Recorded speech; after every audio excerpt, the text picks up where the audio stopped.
পররাষ্ট্র উপদেষ্টা তৌহিদ হোসেনের সাম্প্রতিক সাক্ষাৎকার নিয়ে আজকের এই আলোচনা।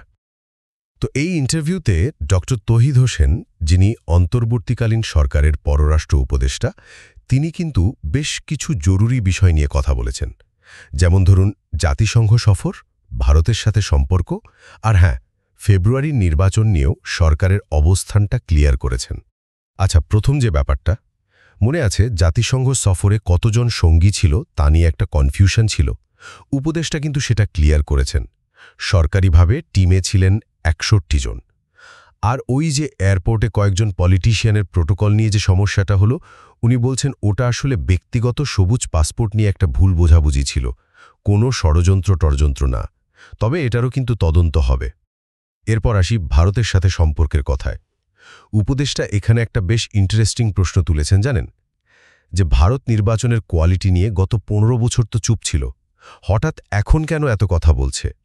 এটা কিন্তু দুদেশের সম্পর্কে একটা নতুন চ্যালেঞ্জের দিকে ইঙ্গিত দিচ্ছে। আর উনি এটাও একদম পরিষ্কার করে দিয়েছেন, ধরুন তুলা আমদানির মতো যে ডিসিশনগুলো নেওয়া হচ্ছে সেগুলো দেশের প্রয়োজনেই, ভারতের সবসময় সেটা ভালো নাও লাগতে পারে। আর ফাইনালি উপদেষ্টা মনে করিয়ে দিয়েছেন, দেখুন, সরকারে তো বিভিন্ন জন বিভিন্ন দায়িত্বে থাকেন, তাই না? তো তাদের কাজের পরিধি কখনো কখনো একটু ওভারল্যাপ করতেই পারে। যেমন ধরুন, জাতীয় নিরাপত্তা উপদেষ্টা আর পররাষ্ট্র উপদেষ্টার কাজ, এটা স্বাভাবিক। কিন্তু সবচেয়ে জরুরি যে মেসেজটা উনি দিয়েছেন তা হলো, এই অন্তর্বর্তী সরকার ফেব্রুয়ারিতে নির্বাচন দিয়ে ক্ষমতা একদম নির্বাচিত প্রতিনিধিদের হাতে তুলে দিতে কমিটেড, এবং এই সিদ্ধান্তে তারা একদম ফিক্সড। তো এই সাক্ষাৎকারে আমরা দেখলাম উপদেষ্টা সরকারের কাজের স্বচ্ছতা, প্রতিবেশী দেশের সাথে সম্পর্কের কিছু চ্যালেঞ্জ, আর নির্বাচন নিয়ে সরকারের যে ফাইনাল প্ল্যান, সেটার একটা ক্লিয়ার পিকচার দিলেন। মহিউদ্দিন, আজকে আমরা আসলে আসছি জাতিসংঘের বাংলাদেশের পার্মানেন্ট মিশনে, যেখানে আমরা একজন অতিথিকে পেয়েছি যার পরিচয় আপনারা সবাই জানেন। আমাদের মাননীয় পররাষ্ট্র উপদেষ্টা পররাষ্ট্র উপদেষ্টা মোহাম্মদ তৌহিদ হোসেন আমাদের সঙ্গে আছেন। জনাব মোহাম্মদ তৌহিদ হোসেন, আপনাকে অনেক ধন্যবাদ, আপনি আমাদের সাথে যুক্ত হয়েছেন, আপনার এই সময় দিয়েছেন, সেজন্য আপনাকে শুভেচ্ছা এবং স্বাগত জানাই আমাদের অনুষ্ঠানে। জনাব তৌহিদ হোসেনের সঙ্গে কথা বলা সবসময় আনন্দদায়ক, শিক্ষামূলক। আমরাও আজকে তাকে কিছু প্রশ্ন করতে চাই। বরাবরের মতো আমরা জানি যে এইসব প্রশ্নের উত্তরে জনাব হোসেন তার মতো করেই জবাব দিবেন, কিন্তু আমরা তার মধ্যে থেকে নতুন আলোকরেখা দেখতে চাইবো আর কি কিছু বিষয়। তো একটু মানে এত বড় ভূমিকা দিলাম, একটু আমি জানি না এটা আপনার জন্য একটু কেমন প্রশ্নটা, তবু সরকারের ভিতরে সরকার, একই সঙ্গে অনেকগুলি সরকার, আপনার এবং নিরাপত্তা উপদেষ্টা ডক্টর খলিলুর রহমানের সাহেব মানে পক্ষে বিপক্ষে হুইসেল ব্লোয়ার, ইনফ্লুয়েন্সারদের তৎপরতা, আপনি মোবাইলে কি দেখছিলেন এটা নিয়ে প্রচার, আপনি এটা জানেন কিনা, বা মানে এই যে সরকারের সমর্থক একটি গোষ্ঠী আপনার সঙ্গে প্রধান উপদেষ্টা ডক্টর মোহাম্মদ ইউনূসের সঙ্গে এবং আপনার সঙ্গে দূরত্ব বৃদ্ধি করতে চায়, এটা তো এখন একরকম প্রকাশ্য। এই বিষয়ে আপনি কতটা জানেন, কতটা ভাবেন? প্রধান উপদেষ্টার সঙ্গে কখনো মানে আপনার খোলা মনে কথা হয়েছে কিনা? দেখুন, এটাকে আমরা এভাবে বরং দেখি। প্রথম বিষয় হচ্ছে যে সরকারের, যে কোনো সরকারের, পৃথিবীর যে কোনো সরকারের সব সিদ্ধান্ত সবাই মিলে নেয় না। ওকে, কাজেই এক ধরনের, আপনারা যদি সেটাকে বলেন যে সরকারের ভিতরে সরকার, সেটা সবখানেই থাকে, আমাদের এখানেও নিশ্চয়ই আছে। তাতে তেমন কোনো সমস্যা সৃষ্টি হয় তাও না, কারণ যদিও কালেকটিভ রেসপন্সিবিলিটি, যখন কোনো সিদ্ধান্ত নেওয়া হয় তখন সেটা সবাইকে ওন করতে হবে, এটা কিন্তু ঠিক। কিন্তু সেই সিদ্ধান্ত গ্রহণ প্রক্রিয়ায় প্রত্যেককেই প্রত্যেক কিছুতে জড়িত থাকতে হবে এমন কোনো কথা না, এটাই স্বাভাবিক। সেই হিসাবে আমি মনে করি যে আমাদের যে সিস্টেম আছে এটাতে তেমন কোনো সমস্যা নেই। ডক্টর ইউনূসের সাথে আমার কোনো ধরনের কোনো দূরত্ব সৃষ্টি হয়েছে আমি মনে করি না। আমরা নিয়মিতই মিলিত হই, দেখা সাক্ষাৎ হয়, অথবা কোনো গুরুত্বপূর্ণ ইস্যু থাকলে আমি অবশ্যই তার সাথে আলোচনা করি। কাজে এটা ধরুন কিছুটা ধরে নিন যে এটা অনেকখানি স্পেকুলেশন। ওকে, পররাষ্ট্র উপদেষ্টা হিসেবে আপনাকে একটু, আমরা অন্যান্য যে পররাষ্ট্র মন্ত্রীদের বা পররাষ্ট্র মন্ত্রণালয়ের দায়িত্বপ্রাপ্ত যিনি আছেন বা যিনি ছিলেন, তার তুলনায় আপনাকে আমরা একটু কম দেখি। এটা কি আপনি ইচ্ছা করে দূরত্ব বজায় রাখতেছেন, নাকি আপনাকে আসলে একটু আলাদা করে রাখা হচ্ছে, আপনি এটাকে কিভাবে দেখেন? কারণ আমরা একসময় প্রশ্ন তুলেছিলাম যে ডক্টর খলিলুর রহমানকে যখন জাতীয় নিরাপত্তা উপদেষ্টা নিয়োগ করা হলো এবং তিনি যখন বিভিন্ন বিষয়ে মানে ফরেন অ্যাফেয়ার্স বিষয়ে কথা বলতে থাকলেন, তো সেটা একটা মানে মানে দায়িত্বের ভাগাভাগি বা একটা শেডো ফরেন মিনিস্টারের জায়গা তৈরি করা হইলো কিনা, সেটা নিয়ে একটা কথা অনেকে বলতে চেষ্টা করেন। আমি ব্যক্তিগতভাবে লো প্রোফাইল পছন্দ করি, এটা সবসময় ছিল। আমি যখন পররাষ্ট্র সচিব ছিলাম তখনও তাই ছিল। এই কারণে হয়তো আমার ভিজিবিলিটি কম, এটা হতে পারে। আমি সেটা পছন্দও করি, ভিজিবিলিটি কমই আমি পছন্দ করি। তাতে করে যে আপনার সমালোচনা এড়ানো যায় তা কিন্তু না, এটা না, কিন্তু আমি সেটাকে মেনে নিই। ডক্টর খলিল আমার অত্যন্ত পুরনো বন্ধু, 40 বছর আমরা পরস্পরকে চিনি, এবং তিনি national security adviser. National security adviser কিন্তু যে কোনো দেশেই আপনারা দেখবেন যে তার কর্মক্ষেত্রটা খুব সীমিত না, কারণ পররাষ্ট্র বিষয়ক অনেক কিছুই নিরাপত্তার সাথে জড়িত, সামরিক বিষয়ের অনেক কিছু নিরাপত্তার সাথে জড়িত থাকে। কাজেই ওনার বিচরণের ক্ষেত্রটা একটু আমার তুলনায় ওয়াইড, এবং কখনো কখনো সেটা একটু ওভারল্যাপ করতে পারে। এতে কিন্তু দোষেরও কিছু নাই, সমস্যারও কোনো আমি কিছু দেখি না। আমি তার সাথে অত্যন্ত ঘনিষ্ঠ সম্পর্ক বজায় রাখি, উনিও তাই, এবং অনেক বিষয়ই সিদ্ধান্ত নেওয়ার ক্ষেত্রে আমরা আলোচনা করি অথবা পরস্পরকে ইনফর্ম করি, যাতে করে কোনো মানে এমন কোনো পরিবেশ সৃষ্টি না হয় যে আমরা একজন একটা করছি অন্যজন সেটা জানি না, এরকম ঘটনাটা ঘটে না। তার মানে আপনাদের মধ্যে ওয়ার্কিং রিলেশনটা, মানে ওয়ার্কিং রিলেশন তো আছেই, আপনারা যেহেতু পরস্পরের পরিচিত বা বন্ধু, আপনি বললেন 40 বছর ধরে, সুতরাং নিশ্চয়ই এটা কোনো মানে একটা দ্বৈত পররাষ্ট্র। আমি মনে করি না যে, যেটা আমি বললাম যে জাতীয় নিরাপত্তা উপদেষ্টা যে কোনো পৃথিবীর যে কোনো দেশে আসলে ওভারল্যাপ করে এই ক্ষেত্রগুলিকেও। কাজেই সেটুকু যেহেতু উনি এই দায়িত্বে আছেন, কাজে সেটা তো স্বাভাবিকভাবেই এই একটু ওভারল্যাপ করবে, এটাতে আমি কোনো সমস্যা খুঁজে পাই না। মানে আমাদের কাছে তো একদম পুরোপুরি আমরা, কারণ পররাষ্ট্র মন্ত্রণালয়ের বিষয় না এটা হচ্ছে যে মানে প্রধান উপদেষ্টার প্রেস উইং থেকে বলা হয়েছে যে আসলে 104 জন এবার সফর সঙ্গে ছিলেন না। টিআইবি আবার বলেছে যে 104 জন সফর সঙ্গে ছিলেন। আবার যারা এখানে রাজনীতিবিদরা সহ যারা আমন্ত্রিত অতিথি এসেছেন তাদের পর্যাপ্ত নিরাপত্তা দেয়া হয়ে নাই বা সেরকম প্রোটোকলের ব্যবস্থা করা হয় নাই বলে পররাষ্ট্র মন্ত্রণালয়, মানে আপনার মন্ত্রণালয়ের কর্মকর্তাদের কর্মচ্যুতি দাবি করা হয়েছে রাজনৈতিক দল থেকে। এটা নিয়ে আপনি আসলে কি বলবেন? এই 104 জন কি আসলে এসেছেন?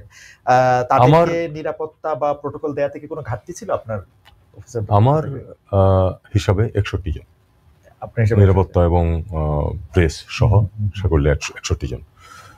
এর বাইরে কিছু মানুষ এসেছেন অন্যান্য প্রোগ্রামে, তারা আসলে এটার অংশ না, তারা তাদের কাজ ছেড়ে চলেও গেছেন অনেকেই। তো কাজে আমার হিসাবে 61 জনের ডেলিগেশন। এটা হলো এক।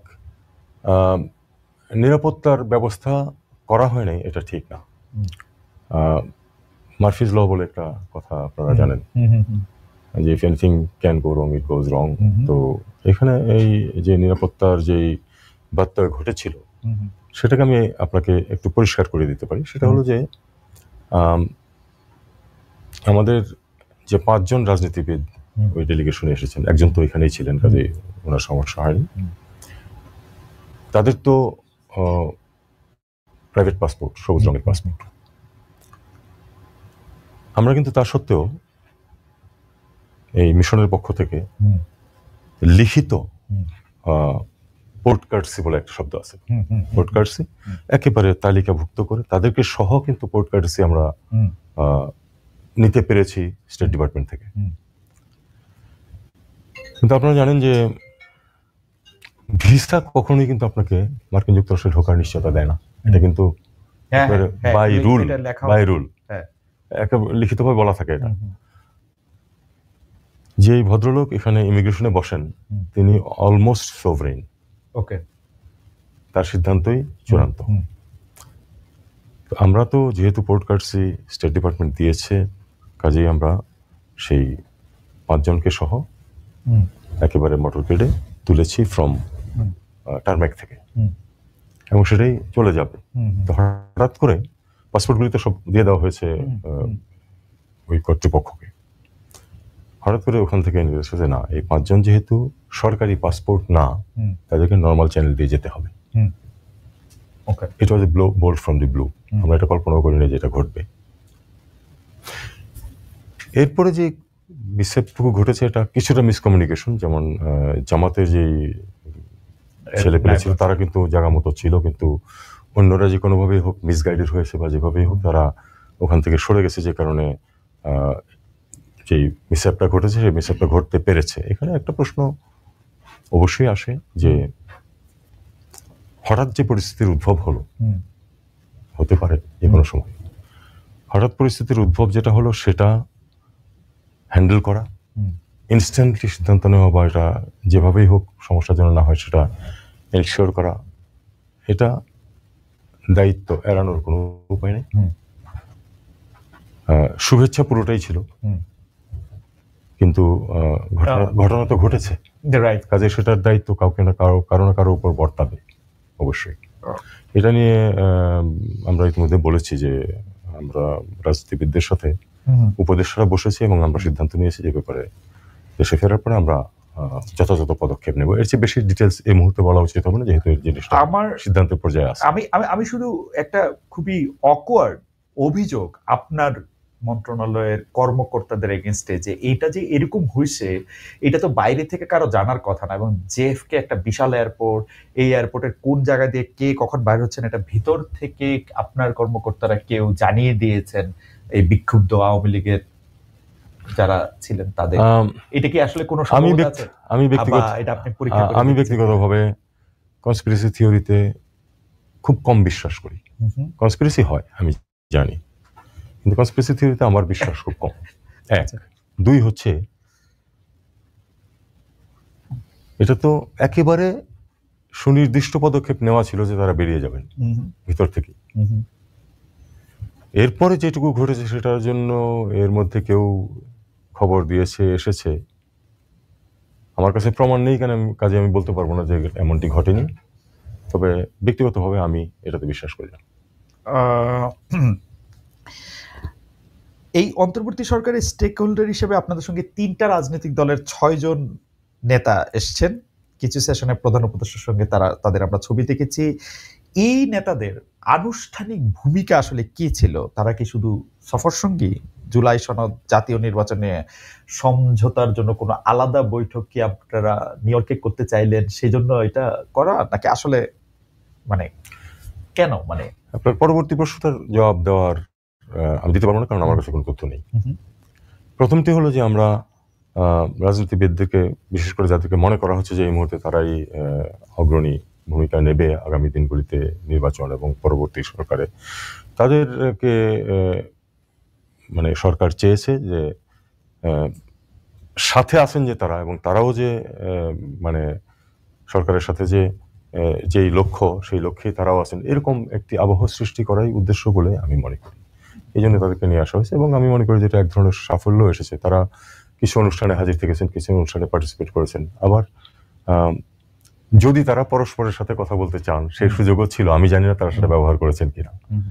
সেটা যে ঢাকায়ও থাকে না তা না, কিন্তু ধরুন একটি অন্য ধরনের একটা পরিবেশের সাথে তারা করে থাকেন বা করার ইচ্ছা তাদের থাকে, তাহলে তারা সেই সুযোগ ছিল। এছাড়াও তারা স্থানীয়ভাবেও হয়তো কিছু প্রোগ্রাম তারা করেছেন তাদের সমর্থকদের। আপনি তো দীর্ঘকাল ধরে কূটনীতিক পেশায় ছিলেন, অবসর নিয়েছেন 33 বছর কূটনীতি নিয়ে এবং রাজনীতি নিয়ে আপনি অনেক কলাম লিখেছেন বিভিন্ন পত্রিকায়, বাংলাদেশের সব শীর্ষ পত্রিকায় আমাদের সাথে কথা বলেছেন, মতামত দিয়েছেন। আপনার কাছে কি মনে হয় যে আসলে কূটনৈতিকভাবে 3 জন রাজনৈতিক নেতাকে নিয়ে এসে জাতিসংঘের বার্ষিক সাধারণ অধিবেশনে যোগ দেওয়া মানে আইডিয়া হিসেবে এটা কেমন? আসলে মানে এটা দিয়ে আমরা আসলে কি মেসেজ দুনিয়াকে দিতে চাইলাম? আমার মনে হয় না এটার মধ্যে পৃথিবীর জন্য কোনো মেসেজ আছে, বা পৃথিবী এটা নিয়ে খুব বিচলিত বা ইন্টারেস্টেড, আমার সেটাও মনে হয়। এটা আমাদের নিজস্ব ব্যাপার। এটা না, বিষয়টা হলো যে তারা পৃথিবীর সামনে কি এসেছে, কিছু মানুষ ওখানে বসা আছে, এটুকুই। তাদের পরিচয় নিয়ে কি বাংলাদেশের রাজনৈতিক কয়েকজন নেতার পরিচয় নিয়ে কিংবা তাদের উদ্দেশ্যকে এটা নিয়ে কি আসলে খুব বেশি মাথা ব্যথা আছে পৃথিবীর লোকজনের? এটা আমাদের নিজেদের অবস্থানটাকে বুঝতে হবে, যেটা নিয়ে পৃথিবী এত ব্যস্ত না। এটা বিষয়টা আমাদেরই, এবং সেক্ষেত্রে আমার মনে হয় না কোনো খারাপ মেসেজ গেছে। মানে খারাপ মেসেজও যায় না, ভালো মেসেজও যায় না। না, আমি মনে করি যে একদিক দিয়ে এটা ভালো মেসেজই গেছে, যে এই যে তারা যে একসাথে বসতে পারেন, একটা আবহ ঢাকায় অনেক সময় সৃষ্টি করা হয়, তাদের মধ্যে প্রচন্ড মতভেদ, প্রচন্ড দ্বিমত বিভিন্ন ইস্যুতে, তারা যে একসাথে বসতে পারেন এটা তো, বা একসাথে একটা ঐক্যমত্য কমিশনে তো তারা একসাথেই বসছেন, সবসময় পাশাপাশি বসছেন, চা ভাগাভাগি করে খেয়েছেন, হাসি ঠাট্টা তামাশা করেছেন এবং খুবই মানে আন্তরিক পরিবেশে আলাপ করেছেন, সেটা আমরা দেখেছি। মানে আমি যখন প্রথম এই তালিকাটা দেখলাম, আমার প্রথমেই মনে হয়েছে যে মানে একটা শব্দই মনে হয়েছে, কেন? পরে আমি আসলে রাজনৈতিক নেতাদের মধ্যে জনাব মির্জা ফখরুল ইসলামকে, জনাব আব্দুল্লাহ তাহের, তাদেরকে ইন্টারভিউ করার সময় আমি প্রশ্ন করেছি যে মানে ওয়াই জাতিসংঘ? তো তারা আমাকে যেটা বলছেন সেটা অনুবাদ অনেকটা এরকম হতে পারে, ওয়াই নট। এখন ওয়াই নট এর তো আসলে কোনো অর্থ হয় না। এখন আপনার কাছে আমি জানতে চাচ্ছিলাম যে পৃথিবীর কাছে কি কোনো বাড়তি মেসেজ? আপনি বললেন যে না, পৃথিবীর নিয়ে আসলে এখানে ব্যাপারটা না। আপনি দেখুন, যদি আমাদের এই রাজনৈতিক বিষয় নিয়ে কোনো দেশের বাইরে কারো আগ্রহ থাকতে পারে, আমি বলছি যে এটা পৃথিবী এটা নিয়ে ব্যস্ত না, তবে কারো আগ্রহ থাকতে পারে। যদি থাকে তাহলে তারা একটা, তো ইন এ ওয়ে আমার মনে হয় একটা পজিটিভ ভাইবই পাবে যে এনারা একসাথে হয়ে একটা ডেলিগেশনে যেতে পারে। তো সেক্ষেত্রে এই 3 রাজনৈতিক দলকে বাছাই করা ঠিক আছে? মানে ওয়াই দিস 3? বিএনপি জামাত আমি বুঝতে পারি, এটা নিয়ে আমি কোনো কমেন্ট করব না। আচ্ছা, ঠিক আছে। আমরা খুবই যে বিষয়টা নিয়ে পাহাড়ের একটু উত্তপ্ত হয়ে আসে, সেটা আমি আপনার কাছ থেকে একটু আপনার মতামত একটু জানতে চাইবো যে আদিবাসী নারীকে ধর্ষণের অভিযোগ উঠেছে, তার বিচার দাবিতে আন্দোলন হচ্ছে, এর প্রেক্ষাপটে পাহাড়ে উত্তেজনা, প্রাণহানিও ঘটেছে, কিন্তু স্বরাষ্ট্র উপদেষ্টা লেফটেন্যান্ট জেনারেল অবসরপ্রাপ্ত জাহাঙ্গীর আলম চৌধুরীকে আমরা বলতে শুনলাম যে একটি মহল খাগড়াছড়িতে অস্থিতিশীল পরিস্থিতি সৃষ্টি করছে, ভারত বা ফ্যাসিস্টদের ইন্ধনে এই ঘটনা ঘটছে। স্বরাষ্ট্র উপদেষ্টার এই বক্তব্যের প্রেক্ষিতে পররাষ্ট্র উপদেষ্টার মন্তব্য আমরা একটু জানতে চাই যে ফ্যাসিস্ট বা ভারতের ইন্ধনে এই ঘটনা। এটা স্বরাষ্ট্র উপদেষ্টার কাছে যদি কোনো তথ্য থেকে থাকে, উনি তো তার ভিত্তিতে বলেছেন। আমি বেশ দূরে আছি ঢাকা থেকে, আমার কাছে তো কোনো তথ্য নেই। তবে একটা জিনিস বুঝতে হবে যে এ ধরনের ঘটনা যখন ঘটে, কারো না কারো স্বার্থে এগুলি ঘটে। এটা এভাবে ফ্লেয়ার আপ নর্মালি করার কথা না, কারণ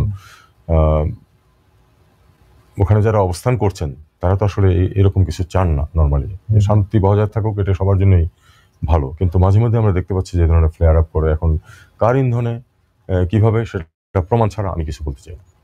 আচ্ছা, জনাব হোসেন, আপনি একটা জিনিস খেয়াল করেছেন কিনা যে আপনার 33 বছরের সরকারি চাকরি বা তারপরে আপনি আমরা যখন আপনাকে কথা বলতে শুনেছি, লেখালেখি করতে শুনেছি, তখন যেই অভিযোগ আপনার বিরুদ্ধে আপনার মানে কি বলবো, আপনার খুব শত্রুরাও দিতে পারে নাই, এখন এই অভিযোগ আপনার উপরে খুব উঠতেছে যে আপনি খুব ভারতের লোক, আপনি খুব ভারতের দয়াকার, লয়কার, ল শব্দটাও তারা ব্যবহার করতেছে। মানে এইটা আপনার কাছে কেমন লাগে? মানে এটা কেন? মানে আপনি ভারতের জন্য কি করছেন? এটা আমার কাছে এবং আমাকে যারা চেনে তাদের কাছে অত্যন্ত হাস্যকর একটা অভিযোগ বলে মনে হয়। আচ্ছা, আমার ভূমিকা নিয়ে সবাই পরিষ্কার যে আমার ভূমিকাটা কি, এটা নিয়ে সবাই পরিষ্কার। আমি একটি টার্ম কয়েন করেছি একদম শুরুতেই, সেটা হলো যে আমরা ভারতের সাথে we want good working relations with India on the basis of reciprocity and mutual respect. Okay. And I stick to that. এটা কারো পছন্দ না হলে না হতে পারে, এমনকি এমনও সম্ভব যে আসলে যারা হয়তো প্রতিপক্ষের লোক তারাই হয়তো এটা ছড়াচ্ছেন যে আমি ওই দিকের লোক। এটাও হতে পারে। না, এটা ঘটে। এটা হইতেই পারে, কিন্তু এইটা কি হইতে পারে যে আমরা জানি যে 15 বছরে যে সরকারটা ক্ষমতায় ছিল তারা ভারতের সাথে জানতে অজান্তে অনেক রকম চুক্তি করছে। আপনি জানেন যে বাংলাদেশের প্রধানমন্ত্রী একবার সংবাদ সম্মেলনে বলছে ভারতকে যা দিয়েছি তা ওরা কখনো ভুলতে পারবে না। এক্স্যাক্টলি। কিন্তু আমরা কিন্তু আপনি ক্ষমতায় আসার পরে বা আপনি দায়িত্ব নেওয়ার পরে আপনি দায়িত্ব নেওয়ার পরে আমরা কিন্তু ওই চুক্তিগুলি দেখি নাই, ওই চুক্তিগুলি বাতিলও দেখি নাই। বরং উল্টা দিক থেকে ভারতের যখন যেটা মনে হয়েছে সেটা সে বাতিল করছে বা সেটা সে মানে মানে এক ধরনের হুমকি ধামকির মধ্যে রাখছে, আমরা কিন্তু সেটা রিসিপ্রোকেট করতে দেখি না। এটা কিরকম আসলে? এটা কি হতে পারে যে কোনটা রেসিপ্রোকেট না? যেমন আমরা তো যেটা প্রয়োজন সেটা তো আমরা করেছি। আর একটা কথা মনে রাখতে হবে, সব সিদ্ধান্ত কিন্তু পররাষ্ট্র মন্ত্রণালয়ের না, এটার মধ্যে অনেক ওয়াইডার অ্যাসপেক্টস আছে। ধরুন কমার্শিয়াল কোনো বিষয় যখন আসবে তখন কিন্তু সিদ্ধান্তটা পররাষ্ট্র মন্ত্রণালয় নেবে না, কিন্তু পররাষ্ট্র মন্ত্রণালয় সেটাকে ওন করবে। যেটা আমি বললাম যে সিদ্ধান্ত যখন নেওয়া হয়, সেটাকে নেওয়া যখন হয়ে গেল তখন সেটা কিন্তু সবার জন্য প্রযোজ্য। তার আগে তো যে যাদের স্বার্থ বা যাদের এলাকা, তারা সেটাই সেই মন্ত্রণালয় থেকেই সেটাকে মুভ করবে। এখন ধরুন আমরা ল্যান্ড বর্ডার দিয়ে তুলা আমদানি কিন্তু নিষিদ্ধ করেছি। কেন করেছি? কারণ আমাদের দেখা গেছে যে এখানে প্রচুর ট্যাক্স ফাঁকি হয়, যেটাকে ঠেকানো প্রায় অসম্ভব। কাজেই আমরা বলেছি যে এটা জাহাজে আসতে হবে। যেখানে প্রয়োজন সেখানে যে আমরা সিদ্ধান্ত নিচ্ছি না তা না, কিন্তু এটার প্রেক্ষিতে ভারত যে সিদ্ধান্ত নিয়েছে সেটা খুবই দুঃখজনক। তারা বলেছে যে এমনকি যদি আমরা আগরতলাতে যে জিনিসটা রপ্তানি করবো সেটাকে নিয়ে যেতে হবে সমুদ্রে, গুজরাটে, কলকাতায়ও না, গুজরাটে নিয়ে গিয়ে সেখান থেকে আনতে হবে। তো এটা তারা কেন করছেন সেটা তারাই ভালো বলতে পারবে। তবে আমরা আমাদের স্বার্থ যেখানে আছে সেখানে রক্ষা করার চেষ্টা করছি। আমরা ডেলিবারেটলি খারাপ সম্পর্ক চাই না, কিন্তু আমরা এটুকু বিশ্বাস করি যে ভারতকেও এগিয়ে আসতে হবে। আমরা যদি এগোই, ভারতকেও এগিয়ে আসতে হবে। সেটা আমরা এখন পর্যন্ত ভারত একরকম বলছে যে নির্বাচিত সরকারের মধ্যে মানে কূটনীতিক কথা তো কিছুটা বোঝা যায়, কিছুটা ইশারা, কিছুটা ইঙ্গিত। এটাতে এরকম মনে হচ্ছে যে আপনাদের সঙ্গে তারা বেশি একটা ভালো সম্পর্ক করতে চায় না। এরকম কি আপনারও মনে হচ্ছে? আমার এখানে একটাই কথা, সেটা হলো তারা যে নির্বাচিত সরকার বা নির্বাচনের কোয়ালিটি, সবার পার্টিসিপেট ইত্যাদি নিয়ে কথা বলে, এই কথাগুলো তারা গত 15 বছর ভুলে গেছিল কেন? আমার শুধু এটাই প্রশ্ন। 3টি নির্বাচন হয়েছে যেটাতে মানুষ ভোট দেয় নাই। তখন তো ভারতের কখনোই কোনো কর্তৃপক্ষে, সে আর্মি চিফ হোক আর পররাষ্ট্র মন্ত্রণালয় হোক, কেউ এটা নিয়ে বদার ছিল বলে মনে হয় না। এখন হঠাৎ করে তাদের এই একটা অত্যন্ত অস্বাভাবিক পরিস্থিতিতে একটা সরকার আছে, সেই সরকার এটাকে পথে নিয়ে এসে একটা নির্বাচন দিয়ে দেবে, সব ঠিকঠাক আছে। এক্ষেত্রে তারা যদি অপেক্ষা করতে চায় করতেই পারে, অপেক্ষা খুব দীর্ঘ হবে না, কারণ ফেব্রুয়ারিতে যদি নির্বাচন হয়ে যায় আর আনাদার 4 মাস, 4.5 মাসের প্রশ্ন। সেটা তাদের বিষয়, তাদের সিদ্ধান্ত কি হবে সেটা তো আমি ইনফ্লুয়েন্স করতে পারবো না। তারা যদি মনে করে যে এই সরকারের সাথে ভালো সম্পর্ক করার প্রয়োজন নেই, করবে না। ইউরোপের ভিসা সেন্টারগুলি ভারত থেকে বাংলাদেশে আনার ব্যাপারে কি আপনার এক ধরনের, অনেকে বলতেছেন যে আপনি অনেক বেশি আগ্রহী ছিলেন না, এটা কি ঠিক? আসলে দেখুন, এই ধরনের কমেন্ট করা খুব সহজ, কাজটা যে করে সে বুঝতে পারে। ধরুন আমি 10 জন রাষ্ট্রদূতকে বিভিন্ন সময় রিকোয়েস্ট করেছি, ধরুন সেটাকে আমি অ্যাডভার্টাইজ করে বেরিয়েছি যে আমি অমুককে রিকোয়েস্ট করেছি, অমুককে রিকোয়েস্ট করেছি। এই অ্যাডভার্টাইজ করে তো কোনো ফায়দা হয় না। বিষয়টা হলো এগুলি এমন জিনিস যেগুলো আপনাকে চেষ্টা করতে থাকতে হয়, এবং আপনি তখনই এটা পাবলিক করতে পারবেন যখন সাফল্য অর্জন করবেন। যেমন আমরা রোমানিয়ার জন্য একসময় কিন্তু আমরা ভিয়েতনামে নিতে পারবে ভিসা, এই ব্যবস্থা করেছিলাম, এবং অনেকের কিন্তু এটা থেকে বেনিফিটেড হয়েছে, কারণ ভারতে যেতে পারছিল না, ভিসা পাচ্ছিল না। এমনিতে তো ধরুন অনেক দেশের ভিসা অনলাইন হয়ে যায়, কিন্তু যখন আপনি কাজ করতে যাবেন বা পড়াশোনা করতে যাবেন তখন আপনাকে কিন্তু লং টার্ম ভিসা নিয়ে যেতে হবে। এটার জন্য সামনাসামনি হাজির হতে হবে, এবং সেই হাজির হওয়ার ব্যবস্থা যখন ভারতে হচ্ছিল না তখন কিন্তু আমরা অনুরোধ করেছি, এবং সেই অনুরোধের প্রেক্ষিতে ভিয়েতনাম একটু ডিফিকাল্ট, সরাসরি ফ্লাইট নেই, কিন্তু তারপরেও যার গরজ যার আছে, যার যেতে হবে, সে তো ভিয়েতনামে গিয়েও ভিসা নেবে, এবং অনেকে নিয়েছে। ধরুন ভারতে চিকিৎসার জন্য যেতে পারছিল না লোকজন, দেরি হচ্ছিল, ভিসা হচ্ছিল না, আমরা কিন্তু চীনের সাথে ব্যবস্থা করেছি, এবং সেটা কোনটা কতটুকু সাফল্য হবে সেটা তো পরে দেখতে হবে। কিন্তু আমরা চীনকে রিকোয়েস্ট করেছি যে তোমাদের এখানে ভিসা সহজ করো, এবং হসপিটালগুলিকে বলো যেন ওই ইন্টারপ্রেটারের ব্যবস্থা সহ বাঙালিরা আছে ওখানে ইন্টারপ্রেট করতে পারে, যেন ব্যবস্থা করে, এবং সেটা খানিকটা সাফল্যতে এসেছে, মানুষ তো কিছু গেছে ওখানে চিকিৎসার জন্য। তো কূটনীতির সাফল্য বা এই ধরনের পদক্ষেপের সাফল্য, যেহেতু এখন প্রতি মুহূর্তে আপনাদের এই ব্লগগুলি অ্যাক্টিভ আছে, প্রত্যাশা বেড়ে যায় যে আজকে চেষ্টা করলে কালকেই এটার ব্যবস্থা হয়ে যাবে। এটা কোনোদিন হয় না, আমাদের একটু সময় দিতে হয়। এটা আমাদের কিন্তু এই 3 বিঘা করিডোরে দিনে 6 ঘন্টা অল্টারনেট আওয়ার, ডে লাইট আওয়ারে যাওয়ার ব্যবস্থা করতে 18 বছর লেগেছে চুক্তি সইয়ের পরে। আমরা যদি এটার সম্পূর্ণ ছেড়ে দিতাম তাহলে তো হতো না। রাইট, 18 বছর লেগেছে, আমরা কিন্তু লেগে থেকেছি। ডিপ্লোমেসি জিনিসটা এরকমই, আপনি যদি ওই ইনস্ট্যান্ট নুডলস আশা করেন তাহলে সেটা ঠিক হবে না। একটু এই আমরা যেখানে আসি সেই দেশে আসি, যে বাংলাদেশে মার্কিন সামরিক সদস্যদের আনাগোনা নিয়ে সম্প্রতি অনেক আলোচনা সমালোচনা চলতেছে। সেন্ট মার্টিন দ্বীপ আমেরিকা চায়, সাবেক প্রধানমন্ত্রী শেখ হাসিনা অসংখ্যবার এই অভিযোগ করেছেন গত 2-3 বছরে। অন্যদিকে ডক্টর ইউনূস সরকার ডোনাল্ড ট্রাম্পের অতিরিক্ত শুল্ক কমাতে কিভাবে বাণিজ্য চুক্তি করছেন, কি কি আছে এগুলি জনগণ কিছুই জানে না। এই বিষয়ে আপনি আমাদেরকে কতটুকু জানাতে প্রস্তুত? ঢাকা ওয়াশিংটন বাণিজ্য চুক্তি আসলে কোন পর্যায়ে আছে? দেখুন, আমরা তো একটা যে খুব কঠিন অবস্থা ছিল যে 37%, যেখানে আমাদের কম্পিটিটর যারা তাদের ছিল 20%, কারো 19% ইত্যাদি ইত্যাদি, আমরা তো সেখান থেকে বেরিয়ে আসতে পেরেছি।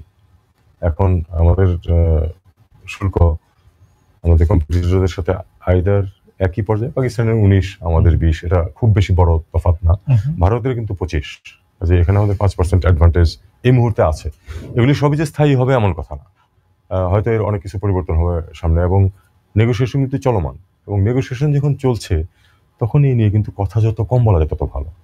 কারণ আপনি এই ধরনের নেগোসিয়েশন তো না একটা মাঠে বসে আপনি করছেন না।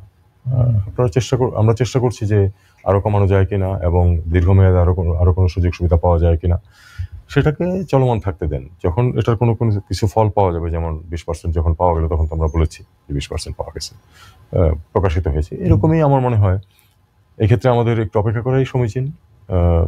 যখন কোনো ফল পাওয়া যাবে পজিটিভ, সেটা তখন পাবলিক করা হবে।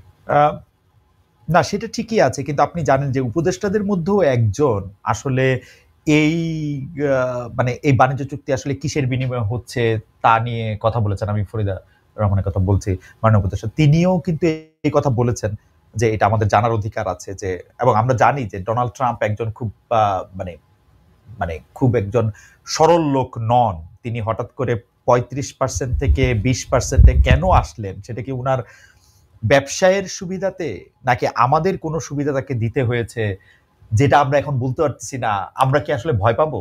ফরিদা ম্যাডামের কি কোনো কাছে কোনো তথ্য আছে কিনা আমি জানি না। না, উনি তথ্য জানতেই চেয়েছেন।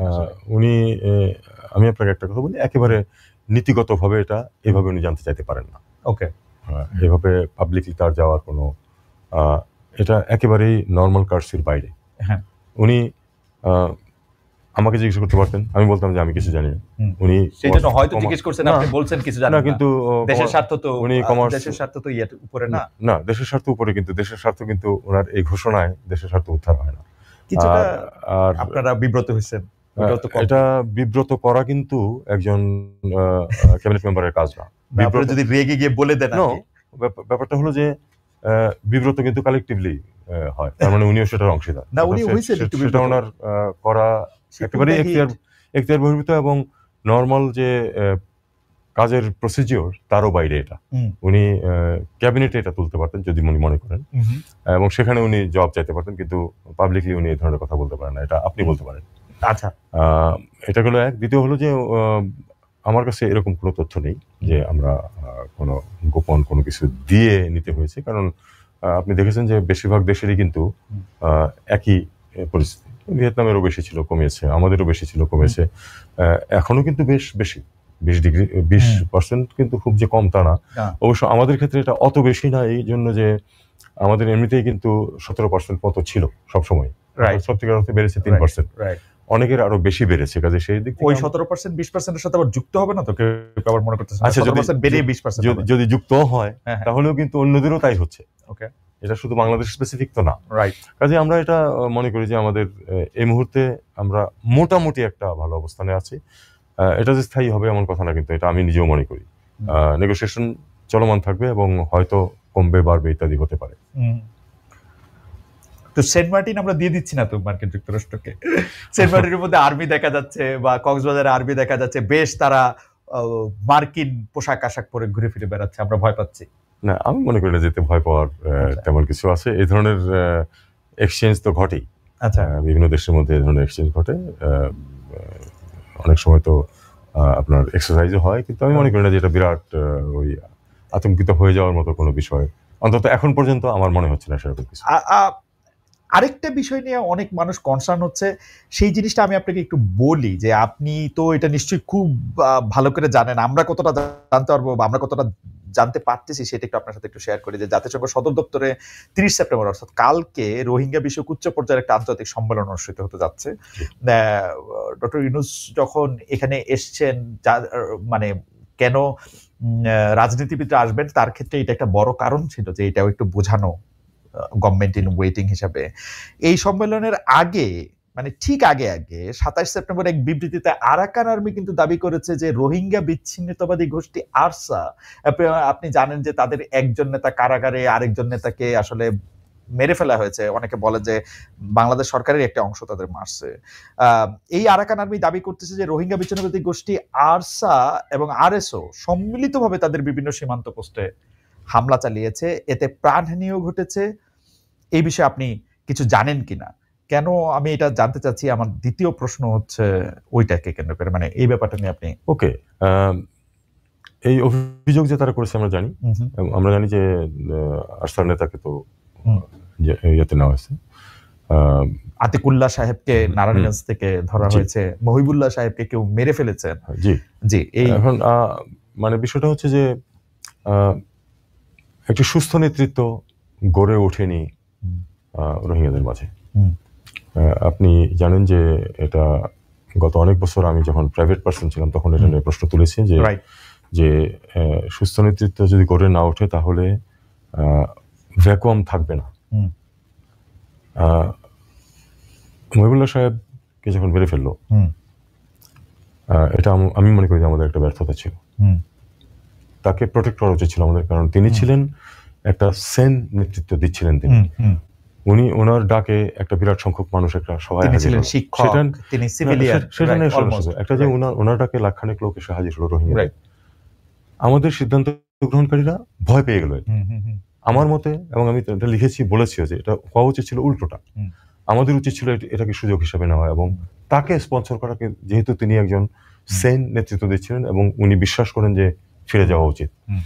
আরসার স্বার্থ অন্যরকম। আরসার অনেক স্বার্থ এই মুহূর্তে যে পরিস্থিতি আছে তাতে রক্ষিত হচ্ছে।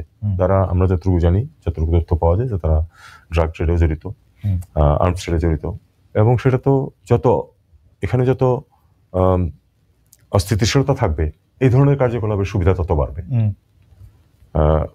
কাজেই এটা আমাদের একটা ব্যর্থতা যে আমরা সময় মতো সঠিক নেতৃত্ব গড়ে তুলতে পারিনি, যে কারণে এরকম নেতৃত্ব আসছে। এখন মুশকিল হলো যে আরাকান আর্মি নিজেও তো একটা নন স্টেট অ্যাক্টর। কিন্তু আপনারা তো আরাকান আর্মির সাথে কথা বলতেছেন। এটা নিয়ে আমি কোনো কমেন্ট করতে চাই না, কিন্তু বিষয়টা হচ্ছে যে তারা তো দখল নিয়েছে, এটা হলো বাস্তবতা। আপনারা মিয়ানমার সরকারের সঙ্গে কথা বলতেছেন, আরাকান আর্মির সঙ্গে কথা বলতেছেন, কেমন? বাস্তবতা হচ্ছে যে তারা দখল নিয়েছে, কথা বলছি, এটা আমি কিন্তু বলছি না। আমাদেরকে খুব টাইট রোপ এখানে কিন্তু হাঁটতে হচ্ছে। সরকার থেকে বলা হয়েছে আপনার কথা বলতেছে? আমাকে কিছু বলা হয়নি, কাজে আমি সেটা নিয়ে কোনো কমেন্ট করতে চাই না। বিষয়টা হচ্ছে যে এখানে যেহেতু অস্থিতিশীলতা চলছে, কাজেই বিভিন্ন অ্যাক্টর বিভিন্ন ধরনের কার্যকলাপ করতে পারে, ইনক্লুডিং আরসার উপর যে আমাদের পুরো নিয়ন্ত্রণ আছে এমন তো না। তাদের নেতাকে আমরা অ্যারেস্ট করেছি, কিন্তু আমরা কি তাদের উপর পুরো নিয়ন্ত্রণ প্রতিষ্ঠা করতে পেরেছি? আমি মনে করি না। এই অস্থিতিশীল পরিস্থিতি যতদিন থাকবে এটা চলবে। আমি যেটা বলতে চাই সেটা হলো যে এই মানুষগুলোকে অবশ্যই তাদের নিজেদের বাড়িতে ফিরে যাওয়ার অধিকার দিতে হবে। সেটা আজকে হতে পারে, কিছুদিন পরে হতে পারে, এবং এটা যত তাড়াতাড়ি সবাই স্বীকার করে ততই মঙ্গলজনক। আরাকান আর্মিকেও বুঝতে হবে যে এই ইস্যুটা তাদের জন্য খুব মঙ্গলজনক হবে না, কারণ এই যে লক্ষ লক্ষ ইয়াং ছেলে মেয়ে, তাদের সংখ্যা তো বাড়ছে, তাই না? 1.3 মিলিয়ন এখন আছে, আরো বাড়ছে, প্রতি বছর 30,000 বাচ্চা জন্ম নিচ্ছে। এই ইয়াং ছেলে মেয়েগুলি যখন তাদের সামনে যখন দেখা যাবে যে কোনো আলোকবর্তিকা নেই, তখন তারা তো ডেসপারেট হবে, এবং সেই তাদের ডেসপারেশনের জন্য desperate people take desperate actions. সেটা আমাদের ক্ষতি করবে আমরা জানি, কিন্তু এটা কিন্তু আঞ্চলিকভাবে ক্ষতি করবে। আমরা এটা বোঝানোর চেষ্টা করছি আমাদের আঞ্চলিক সব প্লেয়ারকে যে এই সমস্যাটার সমাধান করা শুধু বাংলাদেশের জন্য না, শুধু রোহিঙ্গাদের জন্য না, সবার জন্যই প্রয়োজনীয়। কথাটা আসছে হচ্ছে এরকম যে বাংলাদেশের সাহায্য ছাড়া আরসা বা আরএসওর পক্ষে এরকম হামলা চালানো আদৌ সম্ভব না। কারণ অভিযোগটা হচ্ছে এরকম, আরসা যোদ্ধারা হামলা চালানোর পর বাংলাদেশ সীমান্ত পাড়ি দিয়ে বাংলাদেশে ফিরে আসে এবং গোলাগুলিও কখনো কখনো সীমান্তের বাংলাদেশ অংশ থেকে করে। অভিযোগটা এদূর পর্যন্ত স্থানীয় একাধিক সূত্র এরকম বলে যে সীমান্তরক্ষী বিজিবি সুযোগ দিচ্ছে আরসা যোদ্ধাদের সীমান্ত পাড়ি দিতে। তারা সীমান্তের এমন পয়েন্ট ব্যবহার করছে যেগুলি অরক্ষিত কিন্তু বাংলাদেশের। একটু কি মানে এ ধরনের স্পেকুলেশন চলতে থাকবে, এ ধরনের স্পেকুলেশন চলতে থাকবে যতদিন পর্যন্ত শান্তি প্রতিষ্ঠিত না হয়। আমার কাছে কোনো তথ্য নেই যে বাংলাদেশের কোনো অথরিটি তাদেরকে সহায়তা করছে। আমরা তো তাদের নেতাকে অ্যারেস্টও করেছি, কাজেই এটা আমি গ্রহণ করতে রাজি না। স্থানীয় পর্যায়ে কি হয় এগুলি কিন্তু অনেক কিছু আমরা জানি না অনেক সময়,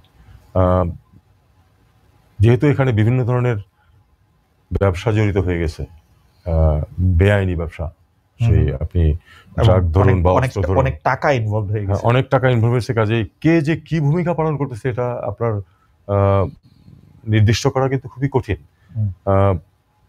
মনোলিথিক কেউই না। আরাকান আর্মির মধ্যেও বিভিন্ন মতের তফাৎ আছে, রাখাইন রাজ্যেও বিভিন্ন মতের তফাৎ আছে। কাজেই এটা বলা খুব কঠিন যে আসলে স্থানীয় পর্যায়ে কিভাবে কি হচ্ছে। তবে আমি এটুকু নিশ্চয়তা দিতে পারি যে বাংলাদেশ সরকার ডেফিনেটলি এই ধরনের কোনো কিছু জড়িত না।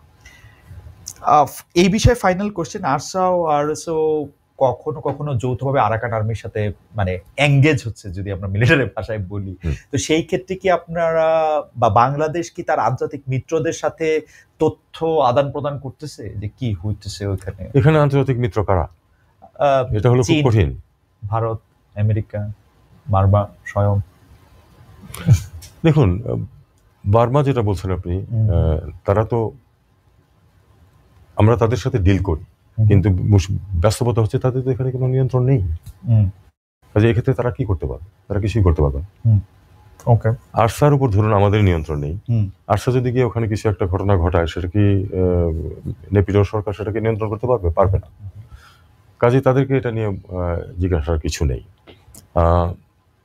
চীন সার্বিকভাবে এখানে এনগেজড ওই সরকারের সাথেও, এবং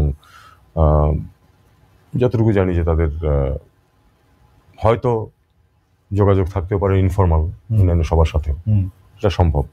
কিন্তু এই ক্ষেত্রে যে তারা আমাদেরকে কোনো কিছু খুব সাহায্য করতে পারবে তা তো না।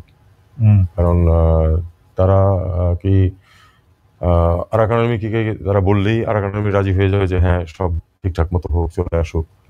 ওরা, আমরা চাই যে চীন আমাদেরকে সহায়তা করার চেষ্টা করছে, কিন্তু চীনের সাথে যে আমাদের, এটা হলো আমাদের সরকারের সম্পর্ক, একইভাবে চীনের সাথে মিয়ানমার সরকারের সম্পর্ক। কিন্তু এখানে বাস্তবে হাজির হচ্ছে আরাকান আর্মি। যেটা বিষয়টা জটিল, চট করে কিছু আশা করাও মুশকিল, এবং স্থানীয় পর্যায়ে সবকিছু যে একেবারে নিয়ম অনুযায়ী চলবে এরকম প্রত্যাশা করাও ঠিক হবে। আচ্ছা, একটা নতুন খবর সম্প্রতি দেখলাম, মানে খুশি হব নাকি মানে মানে মানে কি বলে জানি কষাস হব সেইটাই বুঝতে পারতেছি না, যে জাপান বাংলাদেশের সঙ্গে প্রতিরক্ষা চুক্তি করতে আগ্রহী। তো এই নিয়ে ঢাকা কি আগ্রহী? মানে এই নিয়ে চীনের মনোভাব কেমন হতে পারে? মানে জাপান যদি বাংলাদেশের সাথে একটা প্রতিরক্ষা চুক্তি করে, চীন কি এখানে খুশি হবে, বেজার হবে? দেখুন, এখানে কন্টেন্টসের উপরে নির্ভর করবে। ওকে, কারণ এটা তো এখনো ঘটেনি। এখন আলটিমেটলি এটাতে কন্টেন্টস কি থাকবে সেটা আমাদের দেখতে হবে, এবং সেই অনুযায়ী আমরা অবশ্যই এমন কিছু করব না যাতে আমাদের এক বন্ধুর সাথে আমরা একটা কিছু করলাম যেটা অন্য এক বন্ধুকে বিব্রত করলো বা ক্ষতিকর হলো। আমরা এমন কিছু কখনোই করিও নাই, করবো না। কারণ আমরা একটা জিনিস খেয়াল করে দেখুন যে আমরা কিন্তু সবার সাথে এক ধরনের সম্পর্ক রাখার চেষ্টা করছি যেটা অন্য কারো জন্য উদ্বেগের কারণ না হয়। আমরা কিন্তু এটা সবসময় এইভাবেই দেখার চেষ্টা করছি আমাদের বৈদেশিক সম্পর্কগুলিকে। বৈদেশিক সম্পর্কগুলি যখন আমরা দেখি, তো বৈদেশিক সম্পর্কের মধ্যে তো একটা মানে পাবলিক রিলেশনস বা মিডিয়া কিরকম ভাবে দেখতেছে, আন্তর্জাতিক মিডিয়া, সেটা তো একটা বড় একটা জায়গা দখল করে রাখে। এখন জাতিসংঘ অধিবেশন চলাকালে আমরা একটা খবর দেখলাম হচ্ছে এরকম যে ডক্টর ইউনূসের প্রতি বিশ্ব নেতাদের পূর্ণ সমর্থন, যেহেতু খবরটা সরকারের তরফ থেকে এরকম ভাবে আসছে, তো আমি একটু আকৃষ্ট হয়ে সেখানে দেখলাম যে সেখানে আছে হচ্ছে লাটভিয়া, স্লোভেনিয়া, বেলজিয়াম, ক্রোয়েশিয়া সহ মানে কিছু দেশের সাবেক প্রেসিডেন্ট এবং সাবেক প্রধানমন্ত্রী একটা প্রেস ব্যানার নিয়ে এসে ডক্টর মোহাম্মদ ইউনূসকে, আমি যদ্দূর ডক্টর মোহাম্মদ ইউনূসকে ফলো করি গত 35-40 বছর ধরে, আমার ধারণা এর থেকেও গুরুত্বপূর্ণ লোকেদের সাথে তার হামেশাই বৈঠক হয়। এইটাকে কেন আমরা এত বিশ্ব নেতাদের পূর্ণ সমর্থন জাতীয় কথা আমরা বলতেছি, মানে উনাদের মানে এই মেসেজটা আমরা আসলে কি দিতে চাইলাম? দেখুন, লাটভিয়া, স্লোভেনিয়া, বেলজিয়াম, ক্রোয়েশিয়া, সার্বিকভাবে আমরা যেটা দেখতে পাই সেটা হলো যে যেই পরিকল্পনা নিয়ে ডক্টর ইউনূসের সরকার এগোচ্ছে সেটা হলো যে আগামী 4-4.5 মাসের মধ্যে একটা নির্বাচন দিয়ে দেওয়া এবং সব পার্টিকে একসাথে নিয়ে এসে একটা ঐক্যমত প্রচেষ্টা। এটা কিন্তু সার্বিকভাবে বিশ্বে সমাদৃত যে একটা সংঘাতময় পরিবেশ ছিল, সেই সংঘাত থেকে উত্তরণ ঘটে সবাই একটা সমঝোতার মাধ্যমে একটা পরবর্তী সরকারের দিকে যাবে। এটা নিয়ে কিন্তু আসলে আমরা যতখানি গেছি সবখানেই কিন্তু এটা একটা পজিটিভ ইম্প্যাক্ট ছিল এবং সেটা ইউএনজিএতে এসে কিন্তু ওই যে এখানে অনেক রাষ্ট্রপ্রধান, সরকার প্রধান আসেন এবং অনেকেই খুব অল্প সময়ের জন্য আসেন। আমাদেরও তো আসলে গতকালই শেষ হয়ে যেত সবকিছু যদি না এই রোহিঙ্গার ইস্যুটা থাকতো। এর মধ্যে আসলে কিন্তু যে অনেক বেশি বাইলেটারাল মিটিংস করা খুব সহজ হয়ে ওঠে না, কারণ প্রত্যেকেরই নিজস্ব কিছু প্রয়োজন থাকে, কিছু লক্ষ্য থাকে। সেক্ষেত্রে মানে যারা দেখা করেছেন এবং ব্যক্ত করেছেন তারাও কিন্তু এক ধরনের তাদের দেশের মানুষের মতামতকে বেশ খানিকটা মানে রিপ্রেজেন্ট করেন। সেই হিসাবেই আমরা বলছি যে সার্বিকভাবে আমাদের প্রতি বিশ্বের সমর্থন আছে। আমি প্রশ্নটা আগে করেছিলাম যে ওইটার একটু মানে আমাদের দর্শকদের মধ্যে কেউ কেউ এটা একটু, ডক্টর মোহাম্মদ ইউনূসের সাথে কি এইবার তার 2 মেয়ে সফরসঙ্গী ছিলেন? তার 1 মেয়ে সফরসঙ্গী ছিলেন, আরেক মেয়ে তো এখানেই থাকেন। আচ্ছা, উনি এসে যুক্ত হয়েছে, মানে 1 মেয়ে সফরসঙ্গী ছিলেন। আচ্ছা, আমি এবার একটু মিডিয়ার কথায় আসি, যে মিডিয়াটা হচ্ছে যে মানে আমরা ডক্টর মোহাম্মদ ইউনূসকে নিউ ইয়র্কে খোলাখুলিভাবেই বলতে শুনেছি যে ভারত অন্তর্বর্তী সরকারকে মানতে পারে নাই। আপনি খুব মানে যুক্তি দিয়ে প্রথম থেকে বলে আসছেন যে ভারতীয় মিডিয়া, মানে যুক্তি মানে কি, তথ্য দিয়ে যে মিডিয়া নানা রকম অপপ্রচার করছে। আপনি উদাত্ত আহ্বান জানিয়েছিলেন সারা পৃথিবীকে এসে দেখে যেতে যে আসলে কি হচ্ছে এখানে, কারণ ভারতীয় সরকারের বিরুদ্ধে একটা অভিযোগ না, আমরা এটাকে বলবো যে এটা একটা তথ্যই, যে এই সরকার যে একটা মৌলবাদী সরকার বা একটা তালেবান সরকার এটাকে প্রচার করতে চায় বলে এরকম একটা ধারণা ছিল। কিন্তু আমরা যখন দেখি যে কবরের মৃতদেহ উঠিয়ে পুড়িয়ে দেওয়া হয়, কারো বড় চুলদাড়ি কেটে দেওয়া হয়, নারীদের চলনে বলনে হস্তক্ষেপের চেষ্টা করা হয়, মাজার ভাঙা হয়, বাউলের আসর বন্ধ করা হয়, তখন আসলে বিশ্ব কি বার্তা পায়? মানে আপনারা ওইটাকে কিভাবে ফেস করেন? ধরলাম মিডিয়া ওইটা অপপ্রচার করতেছে, বা ধরলাম না, ধরেন অপপ্রচারই করতেছে, এইগুলি দিয়ে আসলে সরকার মানে সরকার এগুলিকে কিভাবে অ্যাড্রেস করে, কিভাবে এগুলি অপরাধ এবং সেটার ব্যাপারে তো সরকার যেটা আইনগত ব্যবস্থা নেওয়া সেটা নিচ্ছে। এখানে বিষয়টা হচ্ছে যে আপনি 18 কোটি মানুষের দেশে এ ধরনের কিছু দুর্ঘটনা ঘটতে পারে। আমাদের পাশের দেশে এর চেয়ে বেশি ঘটে, যদিও তারাই সবচেয়ে বেশি, তাদের মিডিয়াই সবচেয়ে সোচ্চার আমাদের এই ঘটনাগুলি নিয়ে। এর চেয়ে অনেক বেশি ঘটনা ভারতে ঘটে, কিন্তু সেগুলি কিন্তু প্রচার পায় না, বা প্রচার একটুখানি যদি আসে তা চাপা পড়ে যায়। তো এখানে আমাদের মিডিয়ার শক্তির কিছু ঘাটতি আছে আমি মনে করি। হয়তো আমাদের মিডিয়া সেভাবে এটাকে হ্যান্ডেল করতে পারছে না, এটা হতে পারে। সরকার যেটুকু করার সেটুকু করছে, কিন্তু প্রতিটি ঘটনা আগেই রুখে দেওয়ার ব্যবস্থা করা সরকারের পক্ষে সম্ভব না।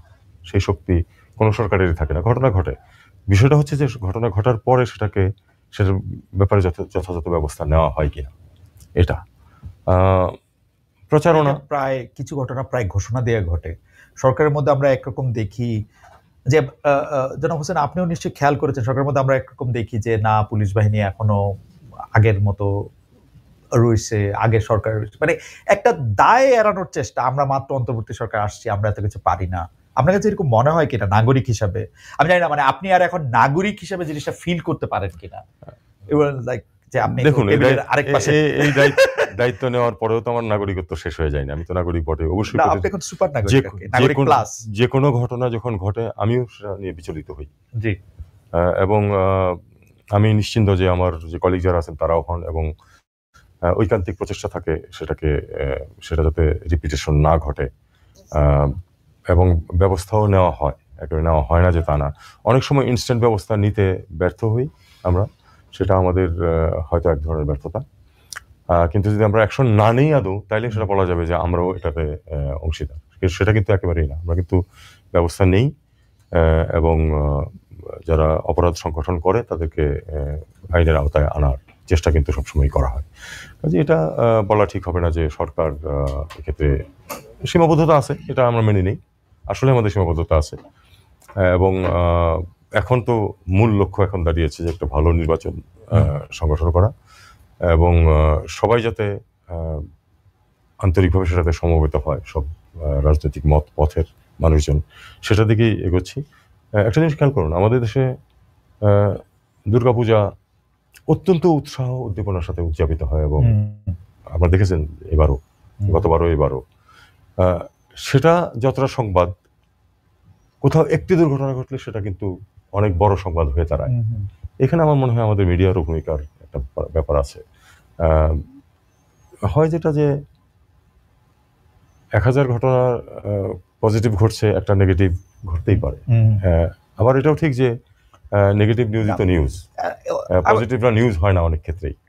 এবং মানে এইটা কিন্তু আসলে সংখ্যালঘুদের, বা আমি ওইভাবে বলতে চাই না যে যারা একটু কম জনসংখ্যা বা কম সংখ্যায় যারা আছেন তাদের উপরে এই আক্রমণটা কিন্তু আসলে দুর্বলের উপর আক্রমণ, এবং সেইটা কিন্তু 15 বছরে আওয়ামী লীগের আমলে আমরা কম ঘটতে দেখি নাই।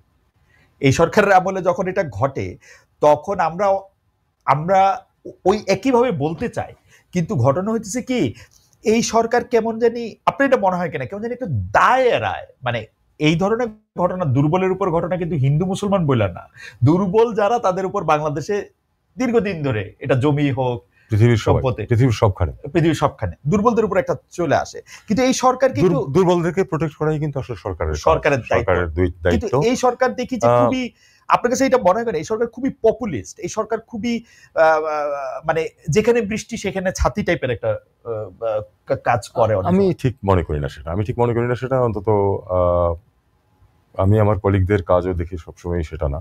অবশ্যই একটা জিনিস আছে যে যেটা ভালো কিছু ঘটে সেটাকে সরকার পাবলিসাইজ করার চেষ্টা করে সবসময়, এটা হলো পৃথিবীর সব সরকারেরই নীতি, রাইট।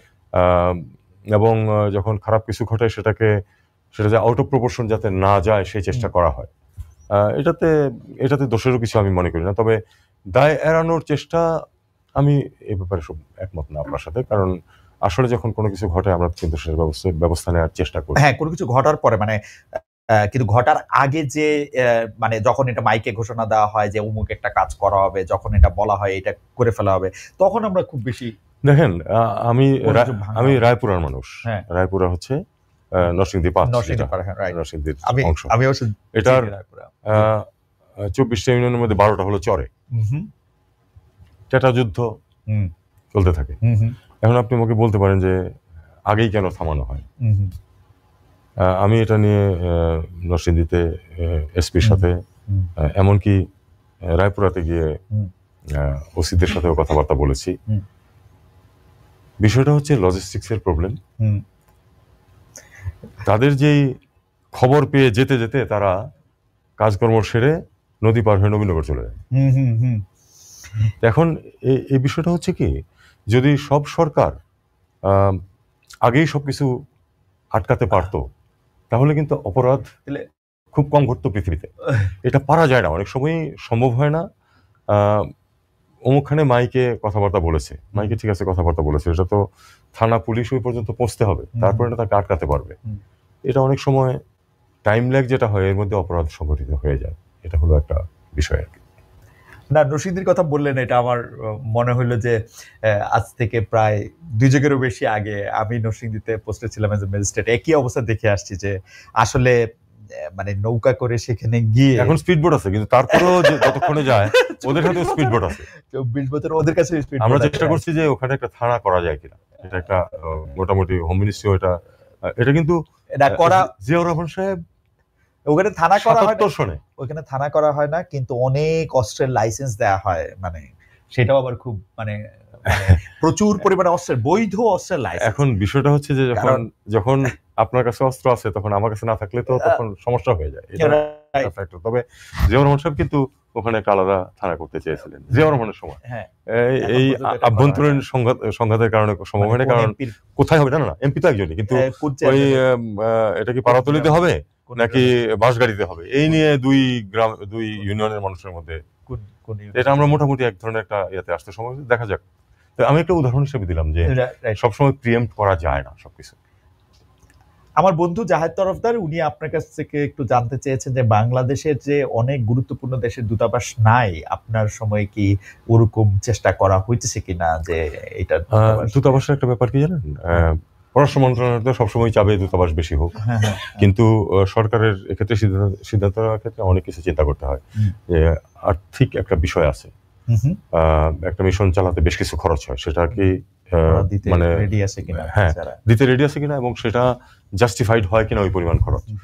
যেমন আমরা কিন্তু একটা মিশন খুলছি অলরেডি, ইতিমধ্যে সব প্রক্রিয়া সমাপ্ত হয়েছে, কিছুদিনের মধ্যেই কাজ শুরু করবে হচ্ছে নিউজিল্যান্ডে যারা অভিবাসী তাদের দীর্ঘদিনের এটা চাওয়া ছিল। আমরা কিন্তু অ্যাপ্রুভ করেছি ওই একটা কোথায় বলেন এটা মিশিগানে, সেখানে কিন্তু আমরা একটা কনসুলেট খুলছি।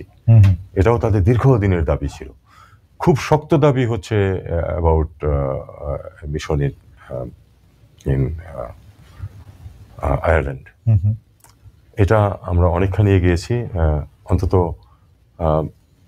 ফাইন্যান্স অ্যাডভাইজার ভার্বালি বলেছেন যে উনি অ্যাপ্রুভ টাকা দেবেন এটার জন্য। মোপা থেকে ইতিমধ্যে সেটা অ্যাপ্রুভাল আছে, আমরা বাকিটুকু দেখছি। আরো দুই একটা, যেমন আর্জেন্টিনা আমাদের দেশে মিশন খুলেছে, এটা খুব রেয়ার যে আমাদের দেশে মিশন খুলেছে আমরা খুলি নাই।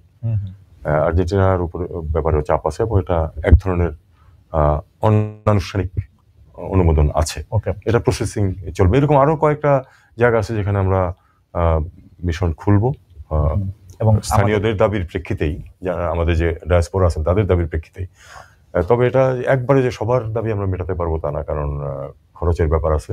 আমরা আরেকটি সিদ্ধান্ত নিয়েছি, আমরা কয়েকটি মিশন খুলবো যেগুলিতে আমরা সিঙ্গাপুরের মডেল ফলো করছি, রাষ্ট্রদূত দেশে থাকবেন, উনি কোনো বেতন নেবেন না, শুধু একটি ডিপ্লোম্যাটিক পাসপোর্ট থাকবে তার, যিনি রাষ্ট্রদূত অ্যাপয়েন্টেড হবেন, ইনি বছরে 2-3-4 বার যাবেন, সেই যাওয়ার খরচ সরকার। বেতন ছাড়া যারা কাজ করে তারা তো না, সেটা না, তাকে এটা আমরা পুরনো রাষ্ট্রদূতদেরকেই হয়তো দায়িত্ব দেব।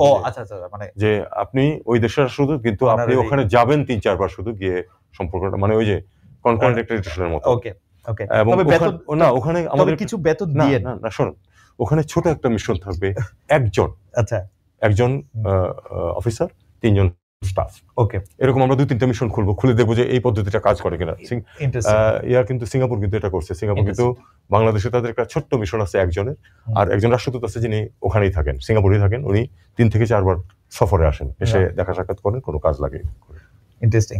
আচ্ছা, আমার মোটামুটি ভাবে আমার শেষ প্রশ্নে আমি চলে আসছি, সেটা হচ্ছে যে এবার এখানে এসছেন, আমার মনে হয় মানে বড় কোনো ঘটনা না ঘটলে হয়তো এই সরকারের হয়ে আপনার বা আপনাদের জাতিসংঘে শেষ আসা। তো জাতিসংঘে যারা আপনাদের সঙ্গে যারা বৈঠক করেছেন তারা, বা আপনি ভাইবটা যেটা পেয়েছেন, আপনার কাছে কি মনে হয় যে নির্বাচনটা হওয়ার ব্যাপারে যে বিভিন্ন জায়গা থেকে বিভিন্ন সংশয় আছে, আন্তর্জাতিকভাবে এই সংশয়টা কাটা বা সংশয়টা নিয়ে কারোর মধ্যে কোনো আলোচনা আছে? আমরা কেন এই কথা বললাম, আমরা আপনাদেরকে পাকিস্তানের সাথে সাইডলাইনে বৈঠক করতে দেখলাম, ইন্ডিয়ার সাথে আপনারা ওরকম কোনো বৈঠক আমরা দেখি নাই। তো এটার মধ্যে তো আসলে বাংলাদেশ তো এখন একটা রিজিওনালের পাশাপাশি একটা গ্লোবাল প্লেয়ারও, জনসংখ্যার দিক দিয়েও, যতই আমরা যা কিছু হই না হই, তো সেটার ক্ষেত্রে মানে এটা এরকম যে পাকিস্তানের পিএম ছিলেন, হুম, হুম, ভারতের পিএম তো আসেননি, কাজেই তার থেকে নিচের কারোর সাথে তো আর আমাদের চিফ অ্যাডভাইজার দেখা করবেন না, আপনি অবধারিত। সবার সাথেই তো আমার দেখা হয়নি, পাকিস্তানের ফরেন মিনিস্টারের সাথে কিন্তু আমি দেখা করিনি। আমি কয়েকজনের সাথে দেখা করেছি, যেখানে আমাদের মনে হয়েছে যে এটা করলে কিছু সুবিধা হবে।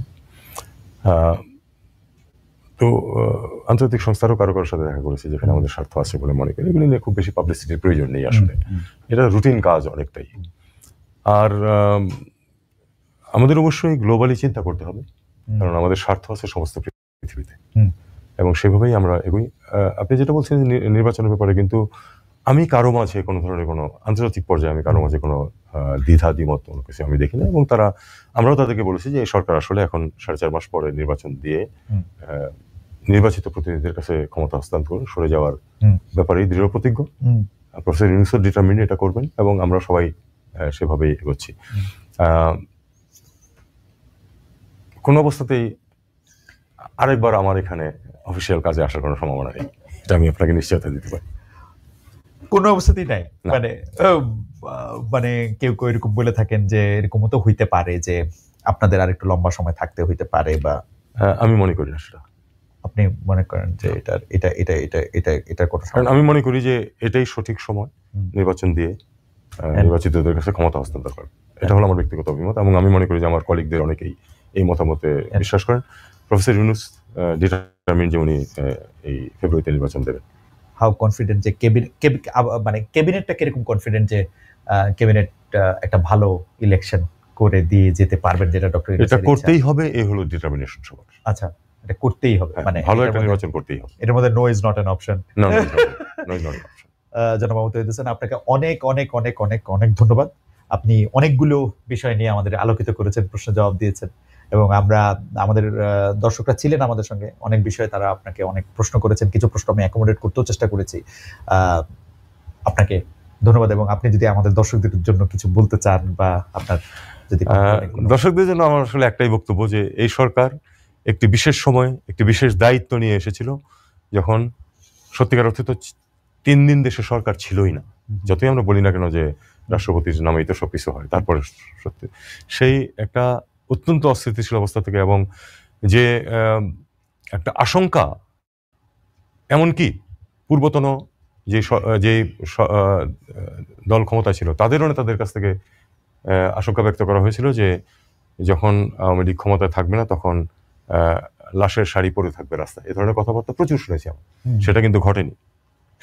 আমি মনে করি যে এই সরকার আপনারা অনেক ক্রিটিসাইজ করতে পারেন, কিন্তু আমরা কিন্তু এটা এনশিওর করেছি যে এরকম দুর্ঘটনা দেশের ভাগ্যে না ঘটে, এবং আমরা কিন্তু শক্তভাবেই এগিয়েছি। ঠিক ব্যর্থতা আছে সবারই, আমি এটা স্বীকার করি যে আমরা যা চেয়েছি সবই তো আমরা করতে পেরেছি এমন কথা না। আমরা চেষ্টা করেছি, কিছু সফল হয়েছি, কিছু সফল হয়নি, কিন্তু মূল লক্ষ্য যেটা, যে একটা নির্বাচন দিয়ে, সঠিক নির্বাচন দিয়ে সরে যাওয়া, সেটার দিকে আমরা এগোচ্ছি, এবং সেটা আমি কনফিডেন্ট যে সেটা ঘটবে।